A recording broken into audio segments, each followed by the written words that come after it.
Egun on denoi, azken prentza oharrak direla eta agerraldi hau egitera behartuta ikusten gara, Zestoako herritarrei gure ikuspuntua adierazteko. Honakoak argitu nahi ditugu. Bat, ez dugu herritarren diruarekin egindako opari eta neurrira egindako trajeri nahi. Egonkortasun legearen aplikazio justu bat baizik. Bi, urte luzez modu irregularrean lanean ari gara, lan egonkortasunik gabe. Zenbaitek 15 urte baino gehiago daramatzate. Hiru, 2021ko abendutik hasita, hainbat batzar eta bileretan adierazi diogu gure kezka bai udalari eta baita gure ordezkaritza duen LAB sindikatuari. Baina udalak berean jarraitu du eta jarraitzen du, kaso zipitzik egin gabe. Grebaren aukera mahai gainean jarri arte, ez zaio heldu gaiari behar den bezala.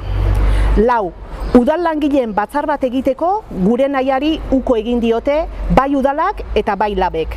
Azken eskaera uztailaren 12an egin zen eta ezezkoa jaso genuen.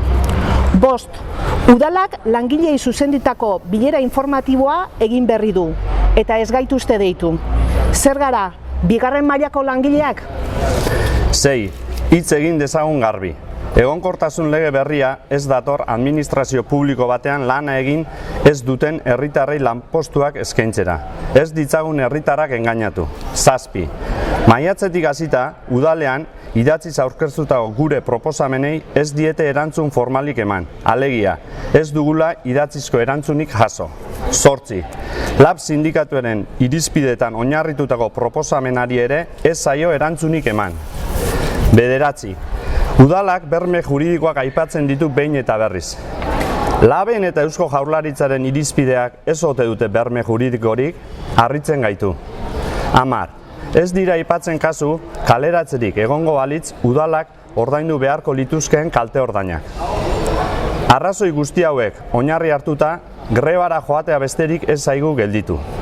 Eta bukatzeko, Arkaitz Rodriguezek berriki esan duen bezala, borrokatzea zilegi da, borrokak merezi du. Ez etxi, eutxi, galtzen den borroka bakarra abandonatzen den hori delako. Eskerrik asko danoi.